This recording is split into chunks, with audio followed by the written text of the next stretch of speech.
Hi friends, welcome to my channel agency అందాలు. నేను Nagamani. And మరొక వీడియోతో నేను మీ ముందుకు వచ్చాను. వీడియోని ఎండ్ వరకు చూడండి. వీడియో నచ్చితే సబ్స్క్రైబ్ చేసి లైక్ చేయండి అండ్ మీ ఫ్రెండ్స్ కి షేర్. మహిళా కిసాన్ సమ్మేళన్ అనే ప్రోగ్రాం మే నెల 7వ తారీఖు నుండి 9వ తారీఖు వరకు పూణేలో జరిగిన కార్యక్రమంలో పాల్గొనడం జరిగింది. అండ్ ఈ సమ్మేళనంలో మొత్తం 18 రాష్ట్రాల మహిళా రైతులు హాజరయ్యారు. మేము ఆంధ్రప్రదేశ్ నుండి ఇద్దరం మహిళా రైతులం. ASDS అనే స్వచ్ఛంద సేవా సంస్థ మరియు నాట్వన్ సంఘం అనే ఉమెన్ ఫెడరేషన్ నుండి మేమిద్దరం అటెండ్ అయ్యటం జరిగింది. అలాగే ట్రైనింగ్ ఏర్పాటు చేసిన ప్లేస్ లో అన్ని రాష్ట్రాల వాళ్ళకు స్వాగతం పలుకుతూ ఒక మహిళ హ్యాండ్ ని చూసారా? ఆమె పండించిన పంటని ఎలాగా ఆమె హ్యాండ్ తో పట్టుకొని ఎంత పవర్ఫుల్ గా ఉందో ఈ లోగో చూడండి. నాకైతే బాగా నచ్చిందండి. ఇంకా 18 రాష్ట్రాలంటేనే నాకు కొంచెం భయం వేసింది, ఎందుకంటే భాషలు వేరుగా ఉంటాయి కదా. మొత్తం మీటింగ్ హాల్కి వచ్చాక నాకు అర్థమైంది అలాంటి భయం ఏం అవసరం లేదని. ఎందుకంటే ఇక్కడ కనిపిస్తున్న స్టూడెంట్స్ అందరు కూడా ప్రతి ఒక్క మహిళకి హెడ్ సెట్ ఇస్తున్నారు. ఈ హెడ్ సెట్ పెట్టుకోవడం వల్ల ఏ భాష కావాలో ఆ భాష నెంబర్ ప్రెస్ చేస్తే మనకి కావాల్సిన భాష అక్కడ ట్రాన్స్లేషన్ ఈజీగా అయిపోయింది. ఇది చాలా ఈజీ ప్రాసెస్. అండ్ నేను కూడా ఒక హెడ్ సెట్ తీసుకున్నాను. మనకి తెలుగుకు వచ్చి 7వ నెంబర్ కేటాయించబడ్డది. చాలా ఈజీ. సో ఫైనలీ నేను మీటింగ్ హాల్ కి అయితే రావడం జరిగింది. ఇక్కడ మొత్తం 18 రాష్ట్రాల మహిళా రైతులు దాదాపుగా 250 నుండి 280 మంది మహిళా రైతులు సిద్ధంగా కూర్చొని ఉన్నారు. చాలా హ్యాపీగా వాళ్ళ ఫేస్ లో కనపడుతుంది అనమాట. అండ్ ఇదే మీటింగ్ హాల్లోని ఈ 3 days జరగబోయే సమావేశంలోని రాష్ట్రాల వారీగా మహిళా రైతులను అక్కడ ఆహ్వానించి వారు రైతు పరంగా వ్యవసాయంలో ఎలాంటి ఇబ్బందులు పడుతున్నారు అనే అంశాలు అక్కడ నుండే వాళ్ళ లాంగ్వేజ్ లో మాట్లాడుతూ ఉంటారు. అండ్ ఇక్కడ నుండే మనకి ట్రాన్స్లేషన్ కూడా నడుస్తూ ఉంటది. చాలా ఇంకా వాళ్ళు మాట్లాడే మాటలన్నీ మనకి అర్థం అవ్వాలంటే నేను రెడీగా హెడ్ సెట్ పెట్టుకుని ఉన్నాను. మన నెంబర్ 7 ప్రెస్ చేశాను. అండ్ ఇక్కడ ఇండియా మ్యాప్ మొత్తం మహారాష్ట్ర వాళ్ళు రెడీ చేసి ఉన్నారు. ఇది ఎందుకు అనేది మీకు తెలియజేస్తాను. ఈ ఇండియా మ్యాప్ లో మొత్తం 18 రాష్ట్రాలు అటెండ్ అయ్యాయి అని చెప్పాను కదా. ఈ మ్యాప్ లో ఎవరి స్టేట్ వాళ్ళు చూపిస్తున్నారు కదా, ఏ రాష్ట్రంలో ఎలాంటి పంటలు పండుతున్నాయో అని ఇక్కడ గుర్తిస్తున్నారు ఎవరికి వాళ్ళే. నేను మాత్రం ఆంధ్రప్రదేశ్ రాష్ట్రాల్లోని ఎక్కువగా జొన్నలు, అలాగే సీడ్ వచ్చేసి మనకి బీర, బెండ, అలాగే వరి ఇలాంటి పండుతున్నాయని వాళ్ళకి ఎక్స్ప్లెయిన్ చేస్తూ అక్కడ కొంచెం గమ్ము పెట్టి సంబంధించిన సీడ్ అక్కడైతే పెట్టడం జరిగింది. ఈ మ్యాప్ లో ఎవరి స్టేట్ వాళ్ళే పండించే పంటలు చెప్పడం నాకు చాలా బాగా నచ్చింది. ఈ మ్యాప్ ని చాలా మంది కూడా వచ్చి సందర్శించి ఏ రాష్ట్రంలో ఏం పంటలు పండుతున్నాయో చూసి వాళ్ళు ఒక అవగాహనకైతే వస్తున్నారు. And first day second section afternoon తర్వాత మళ్ళీ స్టార్ట్ అయింది. మీటింగ్ కి ఎక్కడ కూడా జనాలు తగ్గకుండా మళ్ళీ వాళ్ళ ప్లేస్ కి రావడం జరిగింది.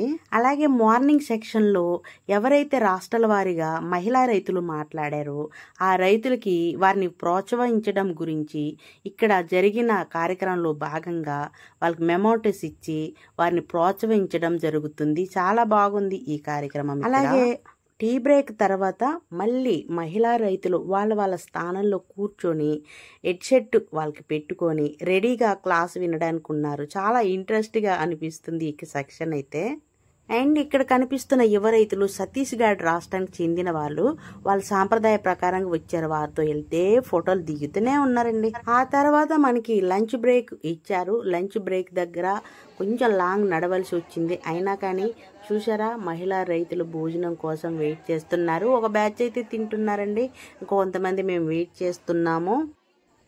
అండ్ హలో అండి, మీరు వీడియో చూస్తున్నారు కానీ సబ్స్క్రైబ్ చేయడం లేదు. అలా వదిలేయొద్దు. సబ్స్క్రైబ్ చేసి లైక్ చేసి షేర్ చేయండి మీ ఫ్రెండ్స్కి. ఇంకేముందండి, ఆడవాళ్ళకి భూదేవి తల్లికి ఉన్నంత సహనం ఉంటుంది కాబట్టి ఫస్ట్ బ్యాచ్ వాళ్ళు భోజనం చేసే వరకు మేము వెయిట్ చేస్తున్నాము. ఎలాగైతే నేంటి లోపలికైతే వెళ్ళామండి. వెళ్ళిన తర్వాత చూసారా లైన్లుగా ఉన్నారు. వావ్, ఎలా అయితే నా ఫుడ్ అయితే నేను తెచ్చుకున్నాను. చపాతీ ఉంది, పులిహోర ఉంది, గులాబ్ జామ్, క్యారెట్ పప్పుచారు, టమాటా అండ్ వంకాయ కర్రీ. వావ్, చాలా బాగుంది. ఎలాగైతే నాకు ఫుడ్ అయితే ఇక్కడ దొరికింది. లంచ్ చేయడానికి అందరూ రెడీగా ఉన్నారు. వాళ్ళ లంచ్ అయితే తింటున్నారు. ఇంకేముంది, అందరు లంచ్ చేశారు. లంచ్ బ్రేక్ తర్వాత మరలా సెక్షన్ కి మహిళలు అదే ఉత్సాహంతో మీటింగ్ హాల్ కి గోయింగ్. హలో గాయస్, కొంచెం జాగ్రత్త చూడండి. ఇక్కడ ఒక పెద్ద వైట్ ఫ్లెక్సీ అయితే పెట్టారు, క్లాత్ అది. ఆ క్లాత్లోని రాష్ట్రాల వారీగా వచ్చిన వారందరూ వాళ్ళ దగ్గర వాళ్ళ సింబల్స్ ఏముంటే అవి ఇక్కడ వ్రాస్తున్నారు చూడండి. మహిళలు వాళ్ళకి ఏమైతే అంటే ఏమైనా వాళ్ళు పంట పండిస్తున్నారంటే అది వాళ్ళ సంస్థకు సంబంధించిన సింబల్, వాళ్ళ హ్యాండ్స్, ఇలా అన్నీ కూడా వాళ్ళు ఇక్కడే వాళ్ళ కలర్స్తో వేస్తున్నారు. అండ్ నేను కూడా యాడ్ అయ్యాను. నేను అక్కడ రాసింది ఏంటంటే ఆదివాసీ మహిళా సంఘం అండ్ ASDS నాట్ వన్ సంఘం అని. నేను ఆదివాసీ మహిళను, నేను ఆదివాసులతో వర్క్ చేస్తాను కాబట్టి నా నినాదం వచ్చి జై ఆదివాసీ, జై జై ఆదివాసీ.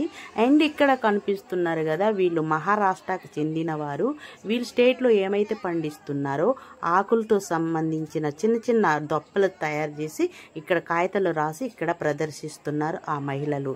అవి చూడటానికి చాలా మంది వచ్చారు. ఇది మహారాష్ట్రలో ఒక విలేజ్ అంట. వాళ్ళ విలేజ్ మ్యాప్ మొత్తం షార్ట్స్లో రాసుకొని ఆ మహిళలు తీసుకొచ్చారు. వాటర్, ఇల్లులు, అడవి అన్ని ఇక్కడ చూడవచ్చు. అలాగే ఇక్కడ కనిపిస్తున్న మహిళలు తమిళనాడు రాష్ట్రానికి చెందినవారు. వారు కూడా వాళ్ళ రాష్ట్రంలో పండినటువంటి షీడుని తీసుకొచ్చి ప్యాకింగ్ చేసి ఇదిగోండి ఇక్కడ చిన్న మార్కెట్ లాగా ఏర్పాటు చేశారు. కొంతమంది బేరాలు ఆడుతున్నారు, కొనుగోలు చేస్తున్నారు. ఇటువైపు చూద్దాం రండి. వీళ్ళందరూ కూడా మార్కెట్ లో పెట్టింది ఏంటంటే బుక్స్. వాళ్ళ రాష్ట్రానికి చెందిన బుక్స్ ఇక్కడ ప్రదర్శిస్తున్నారు. వీరేమో ఛత్తీస్గఢ్ రాష్ట్రం వాళ్ళంట. వాళ్ళకి సంబంధించిన ఇప్పకాయలు, పప్పులు, ఉప్పులు అన్ని పట్టుకొని వీళ్ళు కూడా ఇక్కడ ఒక చిన్న మార్కెట్ అయితే ఏర్పాటు చేశారు. ఇగోండి ఇక్కడ జాను కొంటుంది, ఏం కొంటుంది స్మెల్ చూస్తుంది. సో గాయస్, ఏది ఏమైనా కానీ ఆర్గానిక్ పంటలండి ఇవి. రసాయనిక ఎరువులు అనేదే వాడుకోలేదంట. చూసారు కదా ఇక్కడ నువ్వులు, వరి అన్నీ ఉన్నాయి. సరే వాళ్ళు కష్టపడి వాళ్ళు పండించారు. సో అందుకనే మేము కూడా అందరూ వచ్చిన వాళ్ళు ఇక్కడ చూడండి, మహిళా రైతులు, అడవిలో ఉన్న జంతువులు, టైగర్స్ అన్ని కూడా వరి గింజలతోని, నువ్వులతోని, సామలతోని తయారు చేశారు. అది కూడా మహిళలు తయారు చేశారు. చాలా గ్రేట్ గైస్. చూశారు కదా, ఈ వెదురుతో తయారైన ఈ బ్యాంబో బుట్టలు అయితే కొనాలని పెద్ద ప్లాన్ చేశాను. అండ్ 250 నుండి అలా ఉన్నాయి. అయినా నేను ఒక బుట్ట అయితే కొన్నాను. చాలా చాలా బాగున్నాయి అనేసి. నేను లాంగ్ వచ్చేది కాబట్టి కొనడం కొంచెం జస్ట్ వెయిట్ అది నేను మొయ్యలేను అన్నట్లుగానే చాలా. హలో ఫ్రెండ్స్, వెయిట్ ఎందుకంటే నేను 18 రాష్ట్రాల మహిళా రైతుల ముందు నేను ఇది మాట్లాడుతున్నాను. అలాగే మకం ప్రతినిధుల ముందు నేను ఒక మాట చెప్పాలని స్టేజి మీద వెళ్ళాను. అది ఆంధ్రప్రదేశ్ రాష్ట్రంలో ఉన్నటువంటి Alluri Sitaramaraju district and Eluru district సంబంధించిన ఇష్యూస్ అయితే నేను ఇక్కడ లేవనెత్తానన్నమాట. ముఖ్యంగా పోలవరం ప్రాజెక్టు ఇష్యూ అండ్ అలాగే పోడు భూమి హక్కు పత్రాల కోసం నేను ఇక్కడ మాట్లాడాను.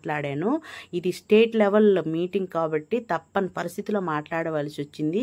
ఒకవేళ మీరు ఈ వీడియోలో మొత్తం నేను మాట్లాడింది విన్నట్లుగా అయితే మన డిస్టిక్ సంబంధించిన వాళ్ళు కొన్ని సలహాలు, సూచనలు ఇస్తారని అనుకుంటున్నాను. And thank you so much. పూర్తిగా వీడియో వినండి. ప్రత్యేకించి పోలవరం ప్రాజెక్టు నేను నిన్న నుండి అన్ని రాష్ట్రాల యొక్క సమస్యలు వింటున్నాను. కానీ మా సమస్య ప్రత్యేకం. ఎందుకంటే అది పోలవరం అని ఉంది కానీ అది వరం కాదు, మాకు శాపం. ఆ పోలవరం ప్రాజెక్టులో ఎంతో మంది 7 మండలాల జనాలు నిర్వాసితులవుతున్నారు, వాళ్ళ భూములను కోల్పోతున్నారు. అందులో ఒంటరి మహిళలు చాలా నష్టపోతున్నారు. ఒంటరి మహిళలకి చాలా వరకు భూములు లేవు ఇక్కడ.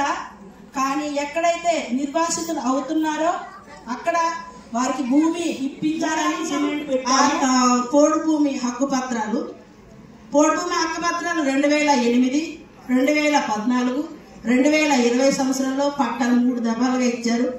అందులో వచ్చిన పట్టాలు ఏంటి? ఒక్కొక్కరికి 10 ఎకరాలు దరఖాస్తు చేస్తే 10 సెంట్లు, 20 సెంట్లు, 40 సెంట్లు ఇలా ఇంతే. 10 ఎకరాలు ఎక్కడ, 20 సెంట్లు ఇవ్వటం ఎక్కడ? అందులో ఒంటరి స్త్రీలకు, అందులో కూడా మగవాళ్ళ పేర్లే ఫస్ట్ పట్టాలు. మాకు 2014 సంవత్సరంలో మకం నుండి టీము, తెలంగాణ నుండి మకం టీము మాకు సందర్శించారు. తెలంగాణ, ఆంధ్ర సందర్శించి ప్రతి గ్రామంలో గ్రామ పెసా కమిటీ ఉండాలి, FRA కమిటీ ఉండాలి. గతంలో పంచాయతీ వైజ్గా ఉన్నాయి. పంచాయతీ వైద్యులు ఉంటే ఎవరు కమిటీలో ఉన్నారో, ఎఫ్ఆర్ఏ కమిటీలో ఉన్నారో తెలిసేది కాదు. కాబట్టి వాళ్ళు వచ్చిన తర్వాత కొన్ని డిమాండ్స్ ప్రజల నుండే తీసుకున్నారు. ప్రజల్ని కలిసి ప్రతి గ్రామంలో, పంచాయతీలు ఎన్ని గ్రామాలను ఉండనివ్వండి, ఆ గ్రామంలో గ్రామ సభ కమిటీలు ఉండాలని ఆ రోజు తీర్మానం చేశారు. ఇప్పుడు కూడా మొన్న లాస్ట్ ఇయర్ తయారు చేసిన దాంట్లోనే ఎఫ్ఆర్సీ కమిటీ ప్రతి గ్రామంలో ఏర్పాటు చేశారు.